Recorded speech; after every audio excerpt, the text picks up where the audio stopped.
कक्षा 8 की आपकी जो मैथ की पुस्तक है उसका जो 9.2 वाली जो आपकी प्रश्नावली है, एक्सरसाइज है, उसके अब हम 4th वाले क्वेश्चन को यहाँ पर सॉल्व करते हैं। इसमें लिखा है कि ऐसे घनाकार बक्सों का आयतन ज्ञात कीजिए। यानी आपके पास कोई ऐसे क्यूब के आकार के अगर आपके पास कोई बॉक्सेस हैं, उनका वॉल्यूम आपको यहाँ पर फाइंड आउट करना है, जिनकी लंबाई, चौड़ाई और ऊंचाई यानी कि लेंथ, ब्रीथ और जो हाइट है वो रेस्पेक्टिवली क्रमशः आपको यहाँ पर दी गई है। यानी ये सबसे पहले लंबाई यानी लेंथ की बात है, तो यहाँ पर ये जो फर्स्ट वाले पार्ट में आपका ये जो 5a है वो आपकी लंबाई हो जाएगा छात्रों। उसके बाद ये जो 3a² है यानी 3a² जो है वो उसकी दूसरे नंबर पर चौड़ाई यानी ब्रीथ हो जाएगी। और ये जो तीसरे नंबर पर 7a⁴ है वो आपकी ऊंचाई यानी कि आपकी हाइट हो जाएगी। तो हम सभी जानते हैं कि अगर आपका, मैंने यहाँ पर ये गलत लिख रखा है, आयत नहीं, यहाँ पर हमें घनाकार, सॉरी ये घनाभ के आकार के, ध्यान दीजिए घनाभ के आकार, मैंने शुरुआत में इसको घन पढ़ा था। देखिए घनाभ के आकार का मतलब ये है कि ये आपके इनकी लंबाई, चौड़ाई और ऊंचाइयाँ अलग अलग होती हैं, तो ये घनाभ यानी क्यूबाइड हो जाते हैं ये। तो रेक्टेंगल के स्थान पर यहाँ पर आपको लिखना है क्यूबाइड, और यहाँ पर आपको आयत के स्थान पर लिखना है घनाभ। ठीक है जी, चलिए हर जगह पर यही मिस्टेक यहाँ पर है, तो इन सभी मिस्टेक्स को हम यहाँ पर हम सुधार लेंगे। तो यहाँ पर भी हमें लिखना है आपका क्यूबाइड, यानी कि इसको भी काट कर यहाँ पर लिखना है घनाभ, ऐसा और भी आगे, चलो क्या ठीक है। तो यहाँ पर क्योंकि हम जानते हैं वॉल्यूम ऑफ क्यूबाइड यानी कि घनाभ का जो आयतन होता है उसका फॉर्मूला जो है length into breadth into height, यानी लंबाई गुणा चौड़ाई गुणा ऊंचाई होता है। ठीक है जी, तो जो जितना हमें लेंथ दिया गया था वो हमने लिखा 5a गुना यानी मल्टीप्लाई, ब्रीथ आपका 3a² है हमने उसको लिखा, गुना आपका जो ऊंचाई यानी हाइट है 7a⁴ हमने उसको लिखा। हम सभी जानते हैं छात्रों के इसके आगे जो नंबर होते हैं उनका गुना आपस में हम कर देंगे यहाँ पर। तो यहाँ पे जो 7 है उसका इंटू 3 में करेंगे तो 21 होगा, 21 का इंटू आप 5 में करेंगे तो आपका 105 आ जाएगा, यानी 5 का गुणा 3 में, और 7 में 5 का गुणा 7 का गुणा 3 में करेंगे 21, 21 का गुणा 5 में करेंगे 105 आएंगे। अच्छा, यहाँ पर ये जो इसकी जो पावर है, जैसे यहाँ पर a पर पावर 1 है, a पे पावर 2 है और यहाँ पर a पे पावर 4 है, तो ये सभी आपस में जुड़ जाती हैं।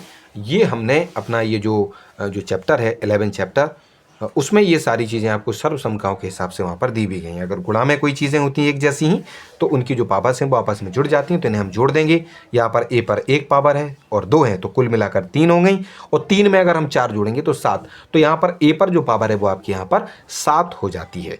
ठीक है जी, चलिए तो यहाँ पर हमने a पर पावर अपनी 7 लिख दी, क्योंकि जितनी चीज़ें गुणा में होती हैं उतनी आपको यहाँ पर उनको जोड़कर लिख देना होता है। ठीक है जी, तो इस प्रकार से जो पहला वाला जो आपका घनाभ था यानी जो क्यूबाइड था उसका वॉल्यूम कितना हो जाएगा आपका 105a⁴ यानी 105a⁴ आपका पहले वाला ये जो घनाभ है उसका आयतन यानी वॉल्यूम हो जाएगा। चलिए उसके बाद जो दूसरे नंबर वाला है, दूसरा पार्ट जो है उसमें आपको दिया गया है जो है लंबाई इतनी है, चौड़ाई इतनी है और ऊंचाई इतनी है, यानी लेंथ, ब्रीथ और हाइट।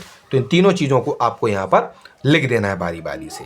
ठीक है जी, चलिए फिर आपको वॉल्यूम ऑफ क्यूबाइड यानी घनाभ के आयतन के फॉर्मूले को यहाँ पर छात्रों लिख देना है, और फिर जो वैल्यूज़ हैं, लंबाई की जगह पर 2p, चौड़ाई की जगह पर 4q और ऊंचाई की जगह पर 8r आपको यहाँ पर लिख देना है। ठीक है कि नहीं, आप 8 का इंटू 4 में करेंगे, क्योंकि आगे लिखी हुई संख्याओं यानी जो नंबर्स होते हैं नंबर्स का गुणा नंबर के साथ होता है, तो 8 का गुणा 4 में करेंगे तो 32 होंगे, और 32 का गुणा 2 में करेंगे तो 64 होंगे। यानी 8 का इंटू आप करेंगे 4 में तो आपका आएगा 32, और 32 का गुणा जब आप 2 से करेंगे तो आपका 64 आएगा। ठीक है जी, चलिए उसके बाद क्या है आपके ABCD वाले नंबर्स हैं, यानी P, Q और R हैं, तो इसके साथ P, Q, R, क्योंकि यहाँ पर P नहीं है जो यहाँ पर P पे हम पावर 2 लिख देंगे, P, Q, R अलग अलग चीज़ें थी, इसलिए हमने P, Q और R को आपस में गुणा में लिख रखा है। अब इसका ये जो थर्ड वाला पार्ट है, तीसरा वाला आपका ये जो पार्ट है, इसमें लंबाई, चौड़ाई और ऊंचाई आपको यहाँ लंबाई XY है, XY लिखा, चौड़ाई आपके 2x² है, तो चौड़ाई की जगह पर 2x² लिखा हमने यहाँ पर, और जो आपकी ऊंचाई है यानी जो हाइट है उसके स्थान पर हमने 2xy² लिख रखा, उसको लिख दिया यहाँ पर। ठीक है जी, चलिए इसके बाद हम यहाँ लिखेंगे छात्रों कि जो आपका घनाभ है, ये जो आपका घनाभ है, हर जगह पर हमने गलत चीज़ ही लिख दी। यानी जो आपका क्यूबॉइड है, क्यूबॉइड यानी कि आपका ये जो घनाभ है, ये जो घनाभ का आयतन है लंबाई गुना चौड़ाई गुना ऊंचाई होता है इसका फॉर्मूला। लंबाई की जगह पर xy, चौड़ाई की जगह पर 2x² y और गुना ऊंचाई की जगह पर हमने 2xy² यहाँ पर लिख दिया है।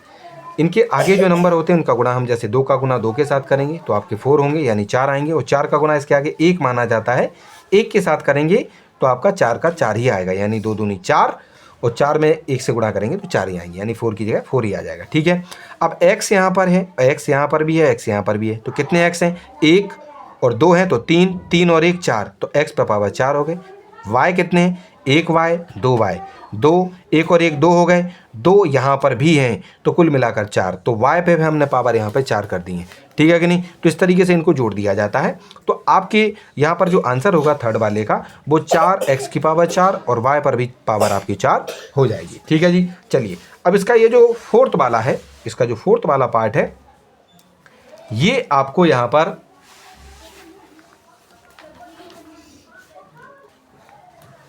ये वाला जो पार्ट है वो बहुत सरल है, तो ये बच्चे स्वयं कर सकते हैं, इसमें कोई दिक्कत की बात नहीं।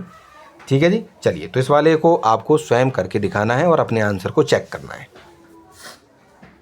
तो इस तरीके से ये जो आपका फोर्थ क्वेश्चन है वो यहाँ पर सॉल्व हो जाता है।